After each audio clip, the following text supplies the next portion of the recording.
तो हम फाइनली आ चुके हैं ताजमहल देखने के लिए और वहाँ तक पहुँचने के लिए हमें इस रास्ते से जाना पड़ेगा जो कि लगभग 1 किलोमीटर लंबा है। तो अगर आप भी आते हो तो आपको भी अपनी गाड़ी 1 किलोमीटर पहले पार्क करनी पड़ेगी और आप पैदल भी जा सकते हो, आप रिक्शा ले सकते हो। अंदर ये अलाउड है tripod?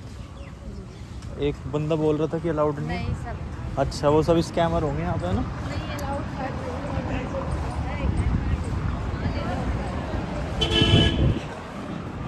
Okay. So when you come here, you have to be careful of scammers because they will try to sell you something or scam you in different ways. तो 250 रुपये देकर हम आ चुके हैं ताजमहल के मेन एंट्री गेट के सामने।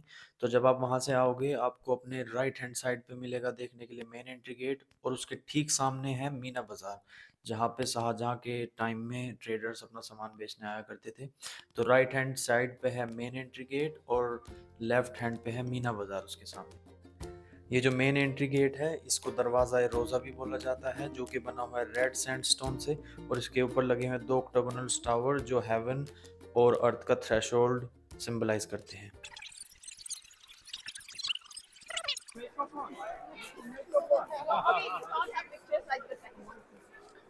जब आप यहाँ पे आओगे आपको बहुत से लोग मिलेंगे जो कि आपकी फ़ोटो खींचने के लिए बोलेंगे और आपसे कुछ पैसे मांगेंगे, और आपको यहाँ पे बहुत सारे गाइड भी अवेलेबल होंगे जो कि आपसे लगभग 400 रुपये लेंगे और आपको इसका सारा टूर कराएंगे। आपकी मर्ज़ी है, अगर आपको उनकी हेल्प लेनी है तो आप ले सकते हो, वरना आप अपने आप भी एक्सप्लोर कर सकते हो। यहाँ पर एक इल्यूज़न है, जैसे ही आप ताजमहल के पास जाओगे ताजमहल आपको उतना ही दूर दिखाई देने लगेगा। तो जब आप वहाँ पे जाओगे आपको सब लोग एक ही पोज में मिलेंगे जो कि अपना मोबाइल उठा के उसको रिकॉर्ड करने की ट्राई करेंगे।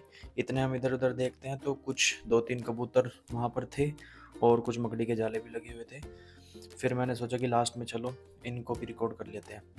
So this is the view of the Taj Mahal finally. Let me rotate the phone, I will rotate my phone for you. तो यहाँ से आपको लगेगा कि आप जितना पास जा रहे हो ये उतना ही दूर जा रहा है।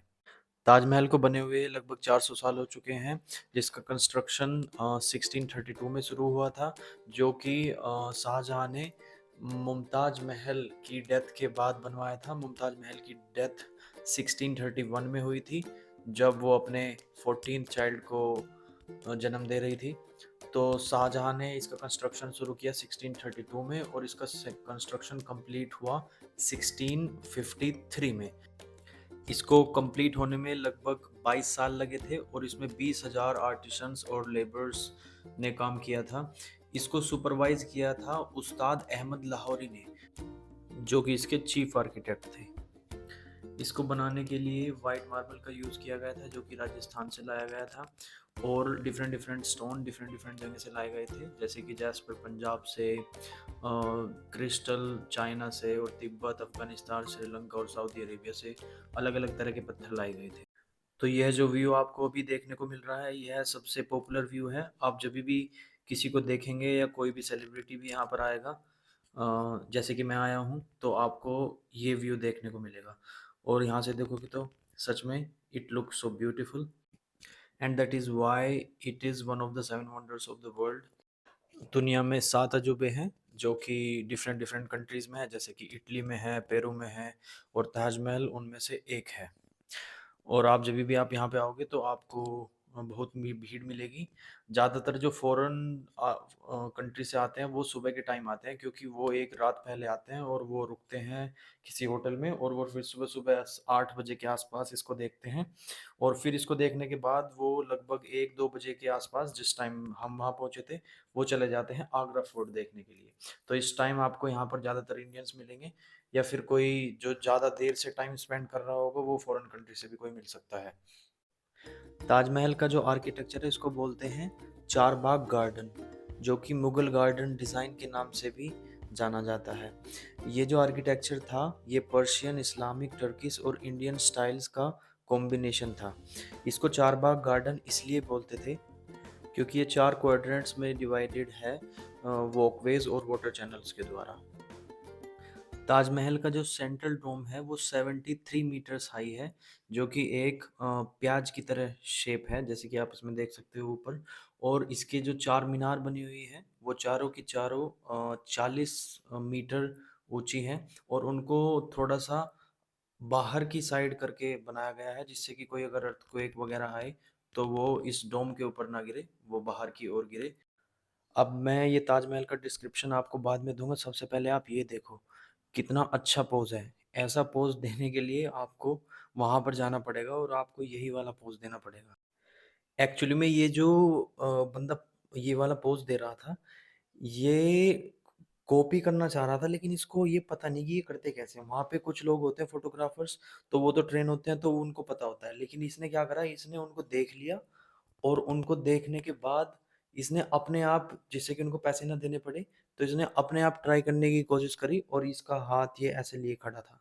तो आप भी ट्राई कर सकते हो अगर आपकी मर्जी है तो चलो अब अपने डिस्क्रिप्शन पे वापस आते हैं। जैसे मैंने आपको पहले बताया था, ताजमहल के ठीक सामने है इसका मेन एंट्री गेट, तो हम वहाँ से अंदर आए थे और अब हम यहाँ से चलकर अंदर जा रहे हैं।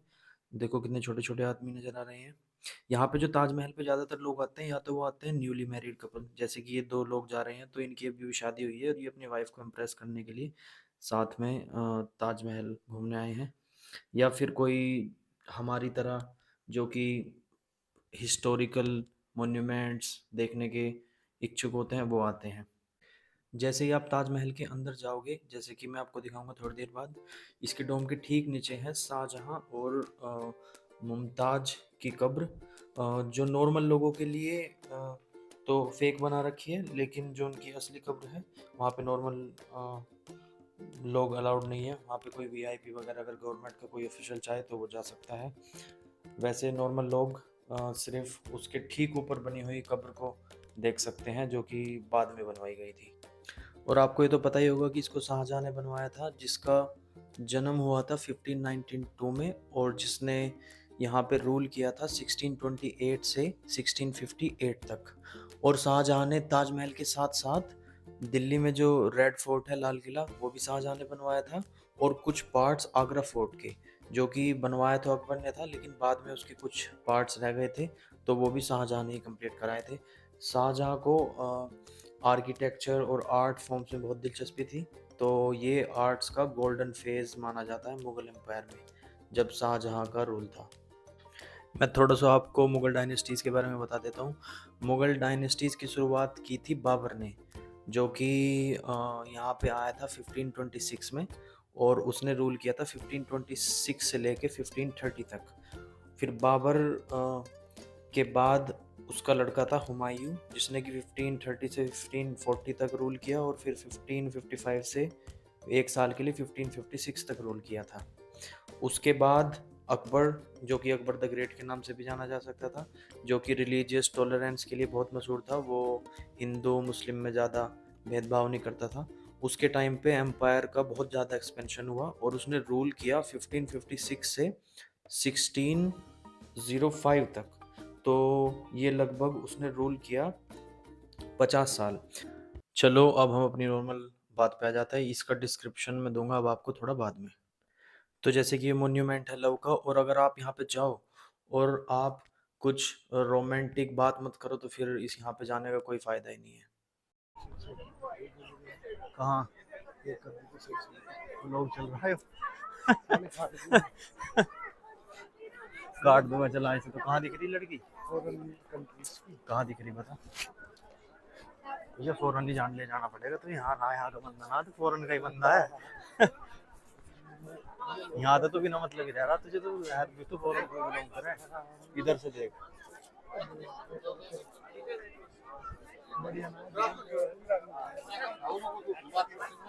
हाँ बस लुक की वो है।